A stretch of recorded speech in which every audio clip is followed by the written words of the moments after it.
দর্শক, এই মুহূর্তে আছি আমরা কলমাকান্দা উপজেলার সীমান্তবর্তী যে খারনই ইউনিয়নের গজারমারি যে গ্রাম, এই গজারমারি যে প্রাথমিক বিদ্যালয়ের এখানে আছি। আমরা আপনাদেরকে যদি একটু দেখাতে চাই যে গতকালকের যে আকস্মিক বন্যার কারণে পাহাড়ি ঢলে কিন্তু এই গজারমারি সহ খারনই, রংসাতি এ সকল এলাকা কিন্তু ক্ষতিগ্রস্ত হয়েছে। এবং আপনাদেরকে যদি একটু দেখানোর চেষ্টা করি, এই বিদ্যালয়ের ভেতরে কিন্তু আমরা আছি এবং এই বিদ্যালয়ের ভেতরে কিন্তু পানি প্রবেশ করেছে। এবং স্থানীয়রা বলছেন যে আসলে গতকাল ভোর রাত থেকেই হঠাৎ করে পানি বাড়তে শুরু করে এবং আজকে সকাল থেকে কিন্তু পানির যে তোরে কিন্তু প্রত্যেকটি নদ নদী খালের পানি বেড়ে যায় এবং এর আশপাশের যে সকল এলাকা রয়েছে সেগুলো কিন্তু প্লাবিত হয়েছে এবং এখন পানি কমতে শুরু করলেও কিন্তু বেশ ক্ষয়ক্ষতি হয়েছে। আপনাদেরকে দেখায় আমরা যেখানে আছি সেটি হচ্ছে গজারমারি সরকারি প্রাথমিক বিদ্যালয়।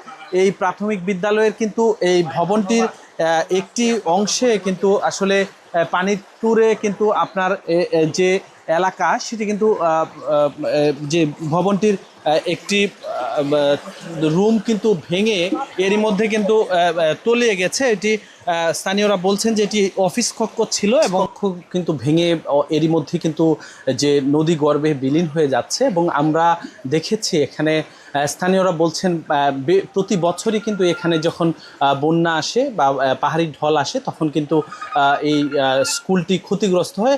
এবং আমরা যদি স্থানীয় একজনের সাথে কথা বলতে চাই যে আসলে এই স্কুলটিতে বাংলা কিউআর যেখানে নগদ পেমেন্ট সেখানে সারা দেশে 10 লাখেরও বেশি মার্চেন্টে নগদে পেমেন্ট করুন খুব সহজে। আসলে প্রত্যেক বছরই আমরা শুনেছি যে এখানে বন্যায় ক্ষতিগ্রস্ত হয়, কি বলবেন আসলে? জি, আসলে হয়েছে এটা নদীর পার হওয়াতে স্কুলটা আমাদের ছাত্রছাত্রীরা আসতেও বিরাট দুর্ভোগ হয়। তবে আজকে হঠাৎ করে পাহাড়ি ডল আসা একদম আপনারাই দেখতেছেন 2টা রুম একবারে নিয়ে গেছে। আর এটা যদি বান্ধন না হয় তাহলে যে সাথে যে গ্রামটা আছে গ্রামটা একদম বিলীন হয়ে যাবে। এই পানিটা ওই দিক দিয়ে যাইতো না গিয়ে অনেক দিক দিয়ে যাইতেছে, গ্রামটাই বিলীন হয়ে যাবে। তা আপনাদের সাহায্যে, আপনাদের সহযোগিতা, স্থানীয় প্রশাসনের সহযোগিতা আমি আমাদের এলাকাবাসীর পক্ষ থেকে চাইব দ্রুত এই স্কুলটা মেরামত করার জন্য, ছাত্রছাত্রীরা যাতে স্কুলে আসতে পারে।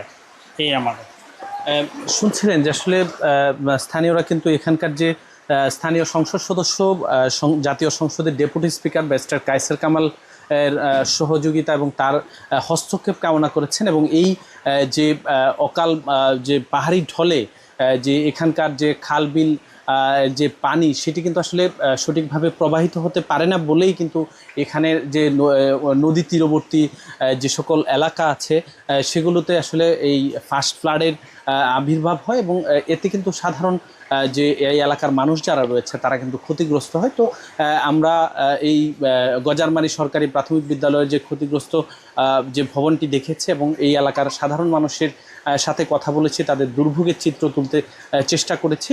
তো এই ছিল নেত্রকোনা থেকে সর্বশেষ।